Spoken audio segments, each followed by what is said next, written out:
You're only with me for my money." The words hit like a bullet to the chest, and I stood there frozen, helpless, numb, shattered.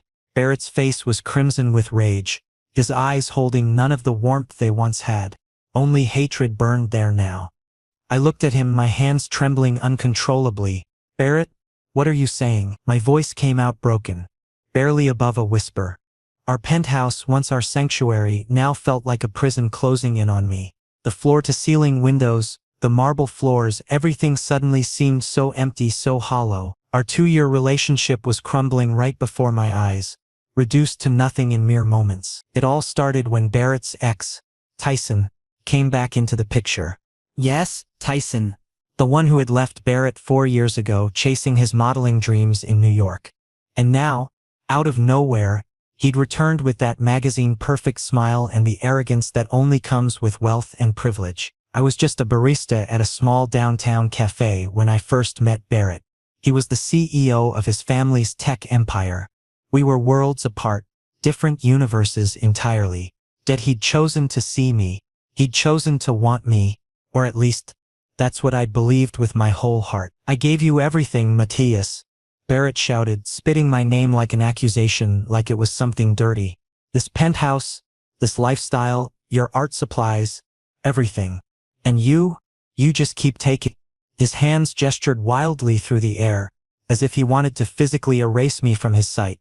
I tried to open my mouth, tried to form words, to defend myself, but nothing came out, because deep down, somewhere in the darkest corner of my mind, I'd always feared this. Was I really only with him because he was wealthy? No. God, no. I loved him. I loved the way he laughed at my terrible jokes, the way he'd wake me up with gentle kisses, the smell of morning coffee he'd make just the way I liked it. "Tyson told me everything," Barrett said, his voice turning cold and controlled, which somehow hurt even more than the shouting. "He said you're only with me because no one else would have you. That you've used people before me, moving from one benefactor to another." Hearing this made my soul tremble. Tyson had poisoned Barrett's mind with these lies. And Barrett, my Barrett, had believed him. Not me. 2 years of love, trust, and memories turned to dust in an instant. I tried one last time, forcing my voice to stay steady even as my world collapsed. "Barrett, please. Just listen to me. Tyson is lying. He wants you back and get out." His voice was stone cold, completely devoid of emotion. "I don't want to see you in my life anymore. I want all your things gone by tomorrow morning." And that night I left. I packed my entire life into a single backpack. Everything I owned that truly mattered could fit in one bag. When I walked out that door, I didn't look back, because if I had, I might have gone crawling back.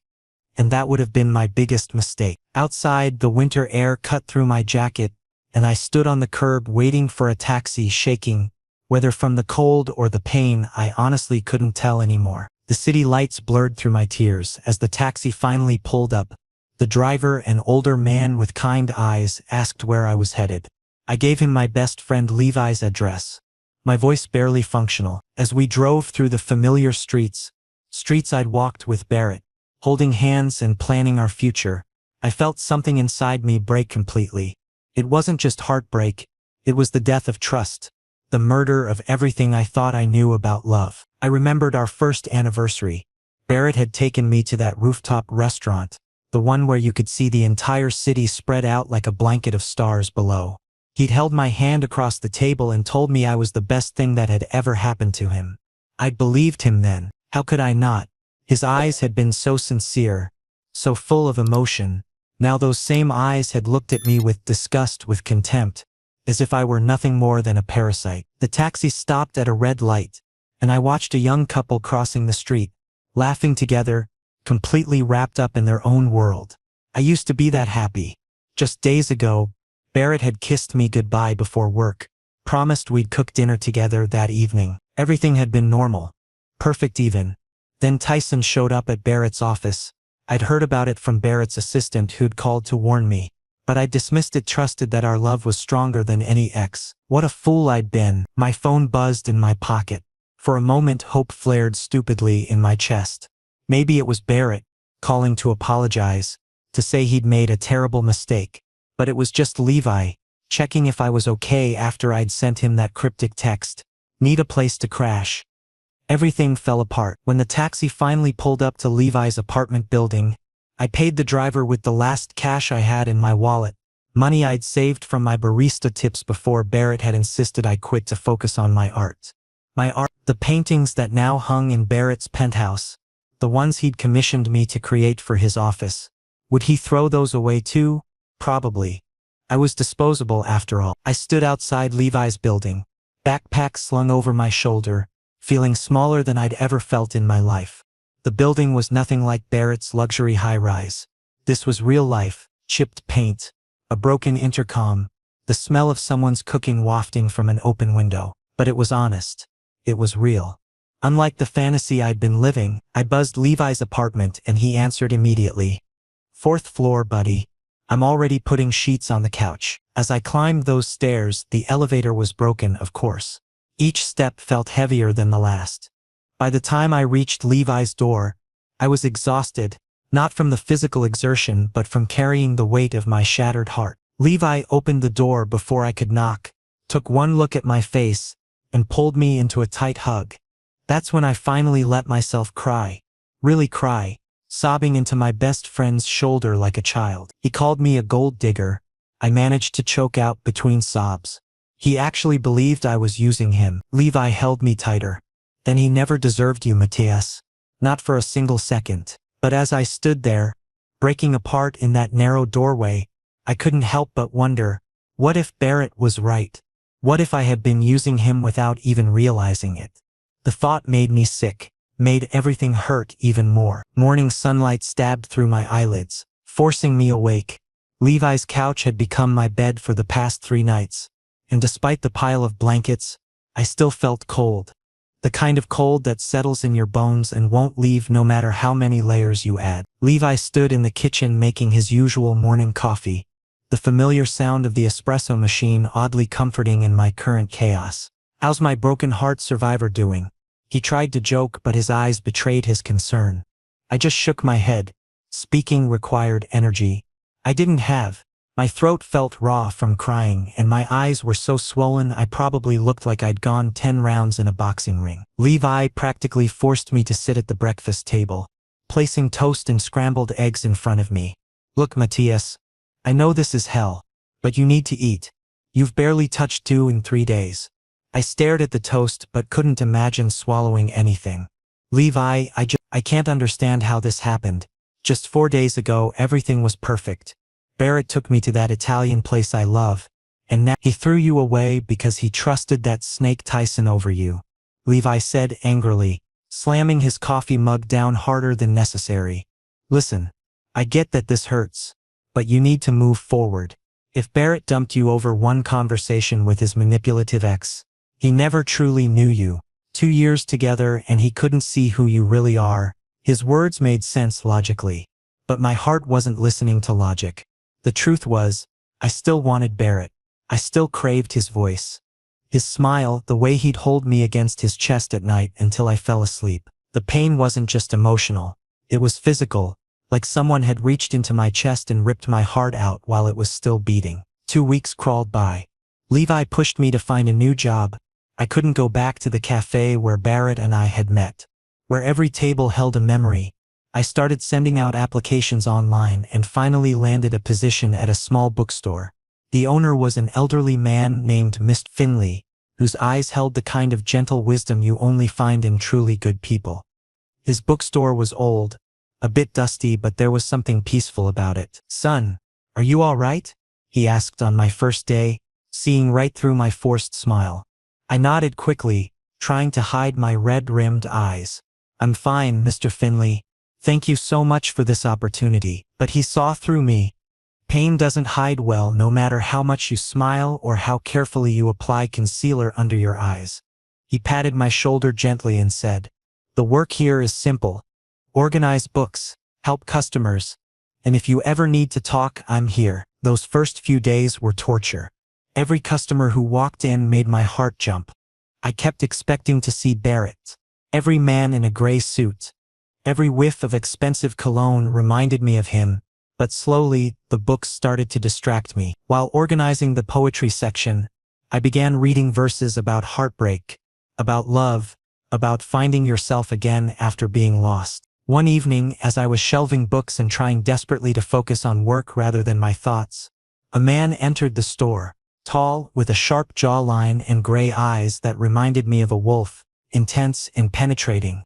He browsed for a moment, then turned toward me. For a few seconds our eyes met and I felt like he could see straight through to my damaged soul. "Excuse me," he said, his voice carrying natural authority.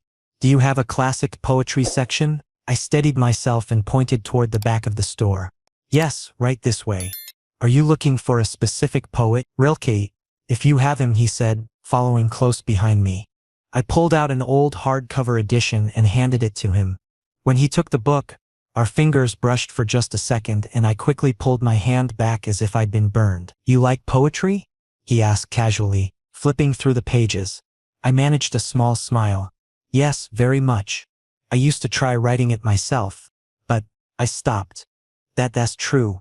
Barrett had never taken my poetry seriously, always saying it wasn't practical, that I should focus on more sellable art. The stranger looked at me with unexpected understanding. "Why did you stop? Art is never a waste."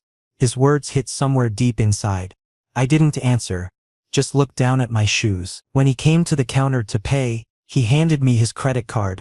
I glanced at the name, Quinn Ashford. Sophisticated, simple, mysterious. "Thank you for your help, Matthias," he said, and I jumped slightly. "How did you? Your name tag?" He smiled before walking out. Over the next several days, Quinn became a regular. He came in 2, sometimes 3 times a week, always buying something new. Philosophy, poetry, art history books. Gradually, our conversations grew longer. First just "how's this book?" or "is this author good?" Then deeper discussions about life, art, meaning. 3 weeks after we first met, as I was closing the register one evening, Quinn asked me to coffee. I hesitated, fear gripping my chest. "Quinn, I'm not ready for any kind of relationship right now." Honesty felt necessary, even if it was awkward. He smiled calmly. "This isn't a date, Matthias. Just 2 people having coffee. No commitment. I just enjoy your company. Talking with you brings me peace." His sincerity was so genuine that I actually laughed. It was the first real laugh in 2 months. One that came from somewhere true inside me. We went to a quiet coffee shop nearby and talked about our lives. I didn't tell him details about my breakup, just that I'd recently gone through a difficult time. He didn't push for more. He just listened, without judgment. "You know, Matthias," he said, stirring his cappuccino thoughtfully, "people often get so scared of others' expectations that they forget to live their actual lives. We all perform for someone." His words struck deep. Was I doing exactly that? Living in Barrett's shadow, torturing myself with his expectations even though he'd already thrown me away. "Maybe you're right," I said, holding my coffee cup between my hands for warmth. "I've been losing myself for a long time." Quinn looked at me with understanding. "Then now is the time to find yourself again. You're stronger than you think you are, Matthias." Over the following weeks, Quinn became impossible to ignore, no matter how hard I tried. We started meeting more often, sometimes for lunch, sometimes just chatting in the bookstore during quiet moments. One day he invited me to see his art studio. Yes, Quinn was also an artist alongside his corporate investor life. His paintings were abstract colors that seemed to pulse with raw emotion. I was stunned. Canvases covered in red, blue and black paint, mixed together like someone had poured their soul directly onto the surface. "You created all of this?" I asked, walking slowly through the space. "Yes. This is what keeps me alive when business threatens to kill my spirit," he said with a smile, hands in his huttix. "Every painting is a feeling, anger, joy, loneliness. I pick up a brush and just let it happen." Standing in that studio, surrounded by such honest expression, I felt something shift inside me. Quinn didn't create art to sell it or to impress anyone. He created because he needed to, because it was as essential as breathing. When had I stopped doing that? When had my art become about pleasing Barrett instead of expressing myself? "Why do you keep coming to the bookstore?" I asked suddenly, the question escaping before I could stop it. Quinn turned to face me, those wolf-gray eyes studying my face. "Honestly, At first I came because the store has rare editions, but then I kept coming back because talking to you makes me feel human again. In my world, everyone wants something from me. Money, connections, opportunities. You just talk about books and poetry like they actually matter. This vulnerability caught me off guard. Here was this successful, wealthy man admitting that he felt used by the people around him. It was painfully familiar. I understand that feeling more than you know, I said quietly. We stood there in comfortable silence for a while, just existing in each other's presence without needing to fill the space with words. It felt natural, easy in a way things with Barrett never really had been. With Barrett, I'd always been conscious of saying the right thing, being the right version of myself. With Quinn, I could just, as weeks turned into a month, I realized Quinn had become an important part of my healing process. He never asked about my past relationship, never pushed me to open up about what had broken me. He simply existed beside me, offering friendship without conditions. We'd grab sandwiches from the deli down the street and eat them in the park, discussing everything from philosophy to our favorite childhood memories. He told me about growing up in a wealthy family, but always feeling like an outsider, never quite fitting the mold his parents wanted. I shared stories about my modest upbringing, about discovering art in high school when a teacher noticed me doodling in the margins of my homework. Your art meant something even before you knew it did, Quinn said thoughtfully, watching pigeons fight over breadcrumbs. That's the purest form of creativity, when it chooses you rather than you choosing it. One afternoon, as I was reorganizing the store's display window, Quinn came in looking different somehow. More serious, almost nervous. Matthias, can we talk? Really talk? He asked, his usual confidence seeming shaky. My heart rate picked up. Of course, what's wrong? He ran a hand through his hair, a gesture I'd come to recognize as his tell when he was anxious. Nothing's wrong. Exactly. I need to be honest with you about something, and I'm afraid of how you'll react. We sat down in the store's reading corner, 2 armchairs that Mr. Finley kept for customers who wanted to preview books. Quinn leaned forward, elbows on his knees, not quite meeting my eyes. I need to tell you that I knew who you were before we met.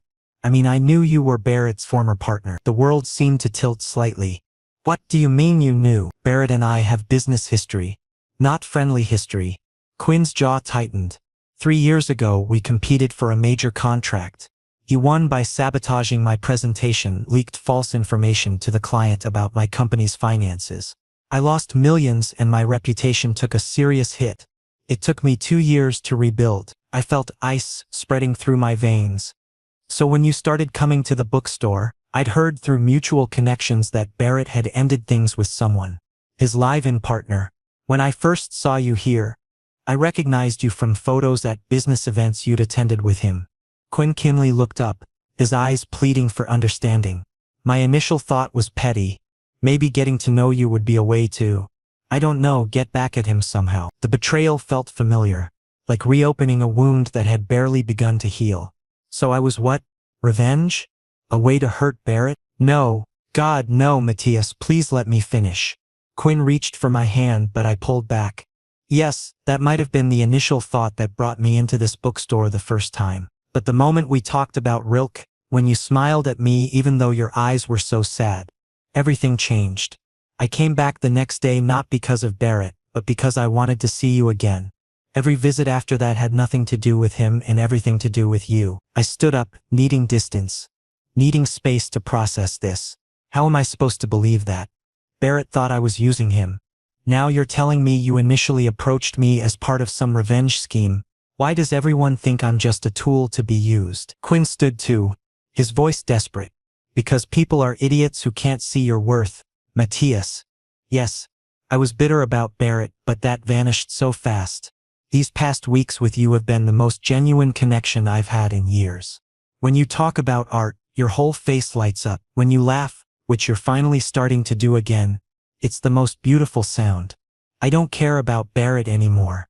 I care about you. My vision blurred with tears. I was trying desperately to hold back. You should have told me from the beginning, given me the choice to decide whether I wanted to be around someone who knew him. You're absolutely right. I should have. I was a coward, afraid you'd walk away before I got to know you. But I'm telling you now because I can't keep lying. even by omission. You deserve complete honesty. Quinn's voice cracked slightly. I'm falling for you, Matthias, not to spite Barrett, not as part of any plan. Just you, exactly as you are. The confession hung in the air between us. Part of me wanted to run, to protect myself from another potential heartbreak. But another part, the part that had been slowly healing through Quinn's patient friendship, wanted to believe him, wanted to trust that maybe, just maybe, someone could see me for who I really was, rather than as an extension of Barrett or a means to an end. I need time, I finally said, my voice barely above a whisper. I need to think about all of this. Quinn nodded, resignation and hope mixing in his expression. Take all the time you need. I'll be here waiting. No pressure, no expectations. Just please don't disappear completely. I left the store early that day, my mind spinning with confusion, anger, and something else I couldn't quite name. As I walked back to Levi's apartment through the darkening streets, my phone buzzed. Unknown number. Against my better judgment, I answered. Matthias? The voice stopped me in my tracks. Barrett, after 2 months of silence, he was finally calling. We need to talk. Please. I was wrong about everything. I sat in the cafe, where Barrett and I had our first date 2 years ago, my fingers trembling around the coffee cup. Sleep had been impossible last night. After agreeing to this meeting, the familiar smell of roasted beans and cinnamon brought back memories I'd tried so hard to bury. He walked in wearing the tailored charcoal suit I used to love seeing him in, but now it just reminded me of the man who'd destroyed me. His eyes held something I'd never seen before. Shame, maybe, or regret. Matthias, he began, sitting down across from me without asking permission. I came to apologize. The words sounded foreign coming from his mouth. Barrett never apologized. His entire personality was built on confidence, on being right, on never admitting mistakes. I stayed silent, watching the steam rise from my untouched coffee. He continued, his voice carefully controlled. Tyson manipulated me. Everything he told me about you was fabricated. I hired someone to verify the claims he made. The screenshots were doctored. The conversations were fake. I was completely fooled, and I should have trusted you instead. His voice wavered slightly, and the emotion seemed genuine. But something inside me had fundamentally changed during these 2 months apart. When he'd thrown me out that night, humiliating me and destroying my trust, something had broken that couldn't be repaired with simple apologies. Barrett, I said, meeting his eyes directly for the first time. My voice came out steadier than I expected. You called me a gold digger. After 2 years together, you believed your manipulative ex over me without a second thought. This wasn't just a mistake. It was a complete failure of trust. You never really trusted me at all. He reached across the table trying to take my hand, but I pulled back, folding my arms protectively. Please, Matthias. I made a terrible error in judgment. I want you back. We can start fresh, rebuild what we had. Tears stung my eyes, but I refused to let them fall. I took a deep breath and said what I'd been rehearsing in my mind all night. I can forgive you, Barrett, but what we had, that innocence, that trust, it's gone forever. You looked at me that night like I was a stranger, like everything we'd built meant nothing. I can't forget how that felt. Reality dawned in Barrett's expression. He understood I was serious, that this wasn't a negotiation. I understand, he finally said, defeat heavy in his voice. But if there's ever a chance, if you ever— Barrett, I interrupted gently, I genuinely hope you find someone you can trust completely, but that person isn't me anymore. We both need to accept that. He left shortly after, shoulders slumped in a way I'd never seen during our entire relationship. One last glance back at me before he walked out the door. I remained seated, feeling simultaneously broken and stronger than I'd been in months. This was the closure I needed. Not vindictive or angry, just honest and final. When I returned to Levi's apartment that evening, my phone showed a message from Quinn. Free for dinner? Want to cook something special for you? I typed back yes without overthinking it. Because now I wanted someone who saw me as just Matthias. Not as Barrett's ex-partner, not weighted down by my past, not conditional on anything except who I actually was. The walk to Quinn's apartment building gave me time to process everything. Barrett had apologized, had admitted his massive mistake, but it changed nothing. Some things once broken can't be glued back together. You can acknowledge the pieces, you can understand how it shattered, but trying to rebuild it exactly as it was would be dishonest to everyone involved. Quinn's building was in a quieter neighborhood, artistic and eclectic in a way that felt authentic. As I climbed the stairs to his third-floor apartment, I wondered if I was making another mistake, jumping from one immerse into something new before I'd fully healed. But this felt different somehow. Quinn had never promised me anything, never pressured me, never expected me to be anything other than myself. He opened the door before I could knock, flour dusting his dark shirt. "I'm attempting homemade pasta," he admitted with a sheepish grin. "Fair warning, it might be a disaster." For the first time in months, I laughed freely. Not a sad laugh or a forced one, but genuine amusement. I'm willing to risk it. His apartment reflected everything I'd learned about him. Minimalist furniture balanced with warmth. His abstract paintings covering the walls like windows into his soul. Plants thriving in every corner.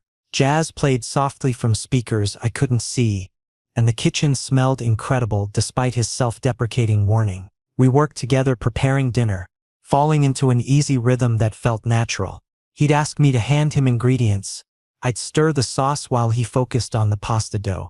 Simple domestic moments that felt more intimate than any grand gesture Barrett had ever made. "How did it go with Barrett?" Quinn asked quietly as we sat down to eat. The pasta was actually delicious, rich and perfectly seasoned. It went exactly how it needed to, I said thoughtfully. He apologized, explained everything, asked for another chance. And I told him no. Quinn looked up from his plate, studying my face. "How do you feel about that decision?" "Surprisingly at peace," I admitted. "I thought I'd feel guilty or sad, but mostly I just feel free. Like I finally closed a chapter that's been dragging on too long." He nodded slowly, respect clear in his expression. "That takes real strength, Matthias. Walking away from something familiar, even when it hurt you, isn't easy." We talked for hours after dinner, moving to his couch with wine glasses in hand. He told me about his difficult relationship with his father, who'd built the family investment firm and expected Quinn to be a ruthless businessman. I shared my complicated feelings about art. How I loved creating but feared never being good enough. How Barrett's dismissal of my poetry had reinforced every insecurity I'd ever had. "Your art matters," Quinn said firmly, his gray eyes intense. "Not because someone else validates it, but because it's your authentic expression. The world needs more honesty, not less." His words settled into my chest like warmth spreading through cold limbs. This was what I'd been missing with Barrett. Someone who encouraged my growth rather than tolerating my interests. As the evening grew late, Quinn walked me to the door. "Thank you for tonight," I said softly. "For listening, for understanding, for just being patient with my mess." "You're not a mess, Matthias," he said, his hand resting gently on my shoulder. "You're someone who's been through hell and is still standing. That's not mess. That's courage." Walking home through the quiet streets, I felt something shift fundamentally inside me. Barrett had been my past, full of passion but built on unstable ground. Quinn represented possibility, scary and uncertain, but honest in a way I desperately needed. My phone buzzed with a text from Levi. "How'd it go with Barrett?" I typed back, "It's over. Really truly over. And I think I'm finally okay with that." His response came immediately. "Proud of you, man. Come home when you're ready." "I'll be up." But I wasn't ready to go home yet. I detoured to the park near Levi's apartment, sat on a bench under the streetlights, and just breathed. For the first time since that horrible night when Barrett threw me out, I felt like myself again. Damaged, yes. Changed, absolutely, but still fundamentally me, still worthy of love and respect, still capable of building something new from the ruins of what had been destroyed. Tomorrow would bring new challenges. But tonight, I was simply grateful to have survived. Quinn's dinner invitation had specified something important to discuss, and the serious tone made my stomach churn with anxiety. When I arrived at his apartment the following week, he'd prepared an elaborate meal: homemade ravioli with sage butter sauce, fresh bread, even tiramisu for dessert. Candles flickered on the dining table, creating shadows that danced across his abstract paintings. The atmosphere felt simultaneously romantic and ominous. We made small talk through dinner, but tension hummed beneath every word. Quinn kept glancing at me like he was memorizing my face, preparing for something. When we finished eating and moved to the living room with coffee, he finally broke. Matthias, I need to tell you something, and I'm terrified of how you'll respond, he said, setting down his cup with shaking hands. But I can't keep this from you any longer. You deserve complete honesty. My pulse quickened. After everything with Barrett, my instinct was to brace for pain. What is it? He took a deep breath, his usual confidence completely absent. I wasn't entirely truthful about how I found you. I didn't just randomly walk into that bookstore looking for poetry. Ice flooded my veins. What do you mean? Barrett and I have history. Business history, Quinn said, his jaw tight. 3 years ago, we competed for a major development contract. He won by sabotaging my presentation. He leaked fabricated financial concerns about my company to the client. I lost the contract. My company took a serious hit, and my professional reputation suffered for nearly 2 years. I felt my hands go numb. So when you came to the bookstore, I'd heard through business circles that Barrett had ended a long-term relationship. When I saw you that first evening, I recognized you from photos at charity events you'd attended with him. Quinn's eyes met mine, pleading for understanding. My initial thought was petty revenge. Maybe getting close to you would hurt him the way he'd hurt me. Betrayal crashed over me, like a wave. The feeling was sickeningly familiar. So I was what? A tool for revenge? A way to get back at Barrett? Please let me finish, Quinn said urgently, moving closer but not touching me.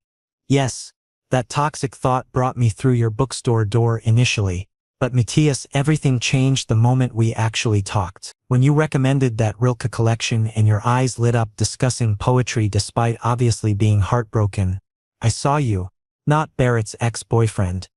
I stood up, needing distance, needing space to process this revelation. How am I supposed to trust this? Barrett thought I was using him for money. Now you're admitting you approached me as part of a revenge plot. Why does everyone see me as something to use? Quinn stood too, his voice desperate. Because people are selfish and stupid and can't recognize genuine value when it's right in front of them. Yes, I had that initial vindictive impulse, but it disappeared so completely after our first conversation. Every time I came back to that bookstore, it had nothing to do with Barrett and everything to do with wanting to see you again. My vision blurred with tears. I'd promised myself I wouldn't cry anymore. You should have told me from the beginning, given me the choice about whether I wanted to be around someone with that connection to my past. You're absolutely right, Quinn said, his own eyes glistening. I was a coward, afraid you'd shut me out before I had the chance to know you. But I'm telling you now because continuing to hide this would make me no better than Barrett. You deserve someone who's completely honest with you, even when that honesty might cost them everything. The confession hung between us, heavy and irreversible. Part of me wanted to leave immediately, to protect myself from another potential heartbreak. But another part, the part that had been healing through Quinn's steady, patient presence, recognized the courage it took to confess something that could destroy what we were building. These past weeks with you have been the most authentic I've felt in years, Quinn continued, his voice breaking. When you talk about art, when you laugh at my terrible jokes, when you trust me enough to share your fears, none of that has anything to do with Barrett. I'm falling in love with you, Matthias. Not to spite him, not as part of any plan. Just you exactly as you are. The words I'd needed to hear from Barrett, but never did. Quinn was offering them freely, vulnerably, with no guarantee I'd accept them. He stood before me completely exposed, risking rejection for the sake of honesty. I need time to process this, I said finally, my voice barely audible. It's a lot. First Barrett, now this. I don't know what to think. Quinn nodded, resignation mixing with hope in his expression. Take whatever time you need. I'll wait. No pressure, no expectations. Just please don't completely disappear from my life. Even if you can never see me as more than a friend, I'd rather have that than nothing. I left his apartment in a daze, my mind spinning with conflicting emotions. The night air was cold against my flushed face as I walked aimlessly through the city streets. My phone rang, Levi, checking in, but I let it go to voicemail. I needed to think. Quinn had approached me with ulterior motives. That was undeniable. But he'd also been honest when he didn't have to be, had shown me kindness when I was broken, had encouraged my art and my healing at asking for anything in return. Were his initial intentions more important than his subsequent actions? Could someone who started from a place of revenge genuinely evolve into something real? I thought about Barrett, who'd loved me for 2 years but never trusted me when it mattered. Then I thought about Quinn, who'd started with bad intentions but had grown into something honest and vulnerable. Which was more valuable, a perfect beginning that ended in betrayal, or a flawed beginning that grew into something genuine? By the time I reached Levi's apartment building, I hadn't reached any conclusions, but I had gained one crucial piece of clarity. Quinn's confession, while painful, was an act of respect. He'd given me the choice, the information, the power to decide what happened next. Barrett had never trusted me with that kind of agency. Levi was waiting up, concern etched on his face. "You look like you've seen a ghost." Quinn told me he initially approached me to get revenge on Barrett, I said flatly, collapsing onto the couch. "But then he says he fell for me for real." Levi whistled low. "Okay, that's complicated. What do you think?" "I think I'm tired of being caught in other people's games," I admitted. "But I also think Quinn telling me the truth when he could have kept hiding it means something. Barrett never gave me that maze." "So what are you going to do?" I looked at my best friend, the one constant in all this chaos. "I'm going to figure out what I want for once, instead of just reacting to what other people want from me." "Now that," Levi said with a slight smile, "sounds like the Matthias I know coming back to life." Morning light filtered through Levi's apartment windows as I sat with my sketchbook, something I hadn't touched in months. The pages were filled with half-finished drawings from before Barrett, before everything fell apart. Looking at them now, I could see how timid they were, how much I'd held back even in my personal work. Levi shuffled into the kitchen, starting his coffee routine. "You're up early. Couldn't sleep?" "Actually slept better than I have in weeks," I said, surprised by my own answer. "I think I finally figured some things out." After a week of agonizing over Quinn's confession, I'd reached a decision. But it wasn't about Quinn or Barrett. It was about me, about what I needed to do for myself, regardless of either of them. I went to the bookstore and found Mr. Finley restocking the classics section. "I have a favor to ask," I began nervously. "I know this is unconventional, but would you consider letting me display some artwork here? Maybe in the back room you never use?" His weathered face broke into a warm smile. "That dusty old storage space. Son, I've been wondering when you'd ask to use it. Been watching you heal through books these past months. Figured you'd eventually want to heal through your own art too." The next 2 weeks became a whirlwind of creation. I painted everything I'd been holding inside. The pain of Barrett's rejection, the confusion of Quinn's revelation, but also the strength I'd discovered in surviving it all. Each canvas told a different part of my story, raw and honest in ways I'd never allowed myself to be. Quinn texted occasionally, respectful messages asking how I was doing without pressuring for an answer about us. I appreciated the space, but found myself missing our conversations. Barrett, thankfully, had respected my closure and hadn't texted me at all. The night of my small exhibition opening, I was terrified. Mr. Finley had spread word among his book club members and local art enthusiasts. About 30 people showed up, which felt both tiny and overwhelming. My paintings lined the back room walls, each one a piece of my soul exposed for judgment. Quinn arrived early, standing quietly near the entrance. He didn't approach me, just offered a supportive smile before studying my work intently. Watching him view the paintings I'd created during my darkest moments felt vulnerable in a way I hadn't anticipated. Then Barrett walked in, and my heart stuttered. He looked different, tired maybe, or humbled. He moved through the exhibition slowly, pausing longest at a piece I'd titled Gold Digger, a self-portrait fragmenting into currency and ash. After most guests had viewed the collection, Barrett approached me. "These are powerful, Matthias. You always had this talent, but I never encouraged it properly. I'm genuinely sorry for that too." "Thank you for coming," I said, meaning it. "I hope things are going well for you." He nodded, understanding that this was goodbye in its final form. "You deserve someone who sees your worth." "I wish I'd been that person." He left quietly, and I felt the last thread connecting us finally sever. Not painfully, just naturally, like it was supposed to happen. Quinn waited until the room had mostly cleared before approaching. He held a small wrapped box. "This is for you. Open it later when you're alone." "Quinn, just listen first," he said gently. "I've spent this past week thinking hard about us, about what I want and what you deserve. I don't want to pressure you or make you feel obligated, but I want you to know that regardless of what you decide about us, I'm here as a friend, as support, as whatever you need. I took the box, feeling its light weight in my hands. Can we talk? Really talk? We walked to a quiet corner as Mr. Finley began chatting with the remaining guests. Quinn looked at me with those intense gray eyes. Waiting, I've been thinking too, I began. About trust, about honesty, about what really matters. Barrett loved me first, but he never trusted me when it counted. You approached me with bad intentions, but you've shown me more genuine respect and honesty than he ever did. Quinn's expression was carefully neutral, not wanting to influence my words. I'm not ready to jump into something serious, I continued. I need more time to heal, to figure out who I am outside of being someone's partner. But I'd like to keep getting to you. Slowly and honestly. Can we do that? Relief flooded his features. We can do whatever feels right for you. No rush. No pressure. I'm not going anywhere. Later, alone in Levi's apartment, I opened Quinn's gift. Inside was a professional-grade paintbrush set I'd been eyeing online for months, but could never afford.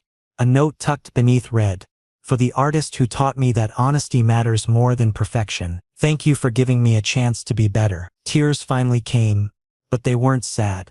They were cathartic, releasing months of pain and confusion and fear. I'd chosen myself tonight. Not Barrett's version of me, not Quinn's potential version, but my own authentic self. Levi knocked softly on my door. "Hey, I saw the photos online. Your exhibition was beautiful. How do you feel?" "Like I'm finally becoming myself again," I said, wiping my eyes. "Actually better than before. Stronger. And Quinn? We're taking it slow. He understands I need time." Levi sat on the edge of my makeshift bed. "I'm proud of you, man. You could have just jumped into something new to avoid dealing with Barrett's damage. But you're actually doing the hard work healing." He was right.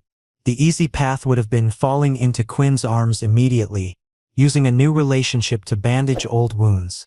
Instead, I was choosing the harder road, healing first, building myself back up, then maybe eventually letting someone new in properly. My phone buzzed with a message from Quinn. "Saw 3 people buy your paintings tonight. Told you your art matters." I smiled, typing back, "Thank you for believing in it, and in me." His response came quickly, "Always will. Take your time. I'll be here." Setting my phone aside, I picked up my new paintbrushes, feeling their perfect weight in my hands. Tomorrow I'd start a new piece, not about heartbreak or betrayal, but about rebuilding, about the person I was becoming rather than the person I'd lost. Because I'd finally learned the most important lesson. Before I could truly love someone else, I needed to love and trust myself. And for the first time in years, I was genuinely excited about who that self might become.